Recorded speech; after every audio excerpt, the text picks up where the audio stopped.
This is going to be a pretty quick video because it's not hard to do the thing that I've done. What have I done? RGB LEDs. Well, technically RGBW LEDs. I haven't covered these very much on this channel, and by very much, I mean it all. There are a couple reasons for this, not the least of which being that this particular equine corpse has been flogged into a 3-lane street. Don't get me wrong, I use them a lot. If you've seen some of my older videos, you might have seen me using RGB LED backlighting like this. The reason I don't often use this sort of thing now, or as strong, is that, as I alluded to a moment ago, I feel like they're overdone. I'm not saying it looks bad, but when I looked at the videos with this sort of background and the ones where I focused on natural colors, I liked the latter much better.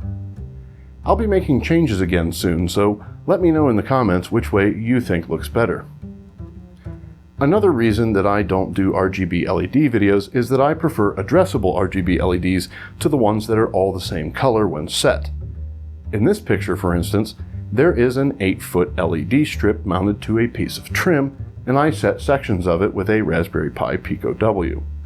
I'll probably do another video on RGB LEDs where I show you how to do that, but for most people, what I'm setting up today will be more than enough.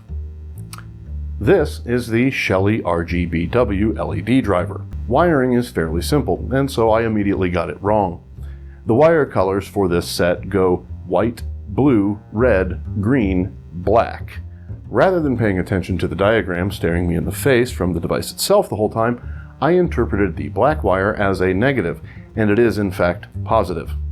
I feel like they could have at least used a striped red wire, or maybe even a yellow wire, but I should have been paying attention all the same.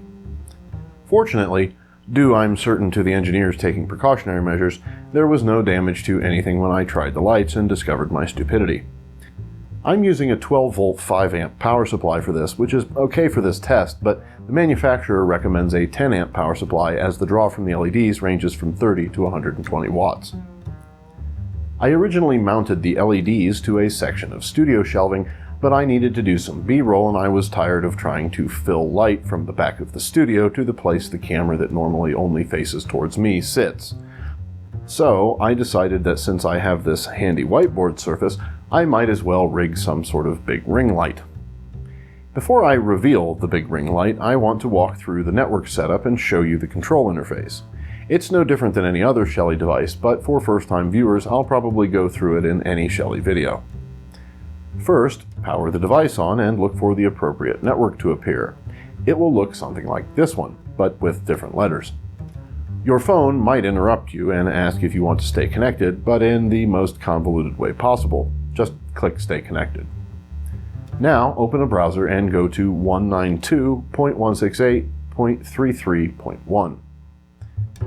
Now, you can go to the Wi-Fi configuration through the Settings menu by clicking this little icon in the upper right, or if it is displaying, the link in the initial setup dialog.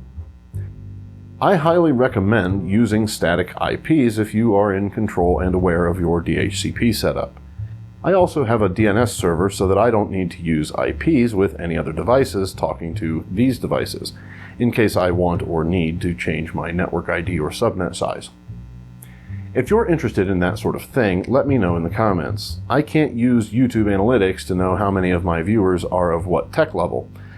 Also, since I'm pushing the usual engagement mumbo-jumbo, go ahead and like the video so YouTube doesn't banish me to the dark land of obscurity and remorse. Subscribing is also helpful. I don't care about the bell, but if you do want to see when I release stuff, it is a bit sporadic admittedly, I won't judge you for clicking on it. Once you've added the Shelly RGBW to your network, I recommend navigating to it now and updating the firmware. I have never seen a breaking change released, but I have seen them add new communication protocols and other features several times, so it's definitely worth doing. If you have Home Assistant or some other system, you can add it or navigate directly to the device when you want to change something. You can also add buttons, which I will do in part 2. That's right, there's more stuff to cover, like the Shelly add-on snapped to the RGBW, buttons, Shelly scripts, and more. Well, no, probably just those 3 things, but it should still be fun. Now let's take a look at the sort of ring light. I am keeping the power to 45% because I'm using a power supply that is rated for only half of the light's rating. I may cut off some excess lights where it doubles back, but even that won't be enough to bring the rating down to 50%, so I'll be getting another power supply at some point in the not too distant future. This set, affiliate link in the description, has a 10 amp rating. These are some of the shots I tried with my new bubblegum and duct tape lighting rig. While you watch those, I'd like to take a moment to thank my members: Rock Legend Darko664, Champion Hula Hooper the Claptrap, Prize Fighter Source Boniface, and Ace Pilot Montana Flyer. That last one is probably true.